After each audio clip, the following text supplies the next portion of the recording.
Hello and welcome back to the channel. My name is Kiran and your name is? Kiran. And today we're talking about everything Australia. Kiran has just returned from being a doctor in Melbourne. We trained together and he was one of my best friends. And so in today's video, he was, then you left. Then you left to go to Australia. And in today's video, we're going to be talking about the interview process. So once you've got the interview, what actually happens during it, what are the key things that you need to say to clinch that sweet, sweet job. Like Kiran said, once you've applied for a position, the hospital will offer you an interview. All of the interviews were by Zoom or Microsoft Teams. There were different setups for different hospitals. Throughout the time that I previously interviewed, there was one interview, this time around I've done more interviews, and from the ones that I've heard, they've all been different setups. The general themes have been the same. Most of the time it is one or two people who'll be interviewing you. One person will be from the medical recruitment team, one person will be a clinician. Sometimes it will be someone in the department, sometimes it will be somebody who's not within the department. So I've been interviewed by people who, one was a gastroenterologist, but it was for a surgical position. Someone else, it was the director of surgery. So you've got a different remit of people that might be interviewing you. How does it start? It's quite quick, mostly only maybe 10 minutes. They're gonna rattle through the pleasantries and then they're gonna move. Oh yeah. Can I just stop a second? Sure. So you're doing the interview, are you in the UK? So you can be anywhere. You can be anywhere, yeah. but it's going to be in Australia time, so it's going to be in the middle of the night. So you can request to have one that's later. So mine were at 11 p.m. That would be the first interview that they can do at 8 in the morning. I see. So that's the best, but you're still doing an interview if you're in the UK at 11 p.m. If you're not a night owl, then drink coffee. Yeah, fine, fair enough. Sorry, carry on. So no problem. Starting the interview. So you start the interview, you rattle through all the pleasantries, and then the question that they have started with in every single interview that I've done for Australia and every single interview that other people have done is they'll say, why do you want to come to work at our hospital and why do you want to come to Australia? That's an easy question to just, if you're nervous, to settle your nerves, because that's one that you know that they're going to ask. You have an answer about why you want to come to Australia, why you want to move to that city particularly or that area particularly, and then why are you particularly interested in that hospital trust? What sets them out apart? And if there's nothing that sets them apart, then make something up.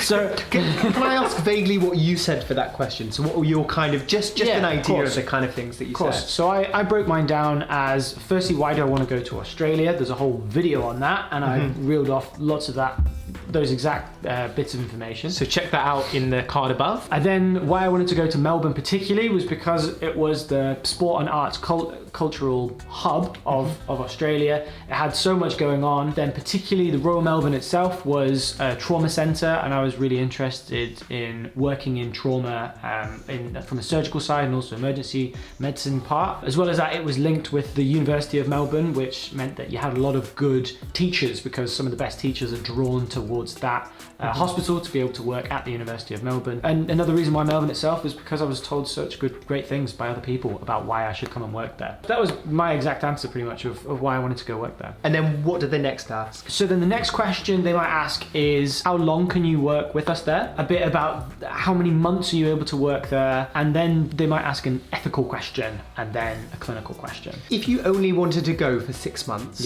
should you say up front, I'm only going to be here for 6 months? Or is that going to put them off? I think if you say only 6 months, it might make it slightly negative against you compared to someone who may be working with them for 18 months. Probably don't mention that. Maybe you should say, I want to work there for 6 months, confirmed, absolute definite, with the view to work for 18 months, depending on how our time is working together. Yeah. And then at least there's something more that if you're confirmed you're only working there for 6 months, you're not doing yourself a disservice, but you're also not lying to them because you are saying, I confirmed for 6 months, but I may continue. And you may. That makes a lot of sense. Yeah. Cool. The clinical questions were all really simple, and actually they were really similar across they were really similar. So across the questions, I got this one 3 times, and I've heard other people have had it too as well. You're the junior doctor, you're a house officer, you're on call, you get called because a nurse is worried about a patient who's got epigastric pain, and they've had 4 days ago, they've had a right hemicolectomy. tell me what your approach would be. Everyone is familiar with those types of questions. You go through your systematic airway, breathing, circulation, disability exposure. You explain a solid management plan to them, and then escalate to a senior once you've got your imaging, or with your imaging. They're not trying to catch you out, they're not trying to give you difficult things to interpret, they just want to make sure that, are we going to employ somebody who is safe, who makes the right decisions. And then you mentioned an ethical question they asked you as well. Yeah, that's right. So the ethical question, they asked you to bring the problem. So they would say, is there an area, has there been a time at work where you've faced conflict? And then you have to go and describe a situation where you've had some conflict at work and how you've resolved that situation. It might be an area where you've had to show some leadership, or one was where they asked, can you describe a time where you've shown tenacity? Which I thought was a slightly odd question, but you've got many different things that you can bring into that.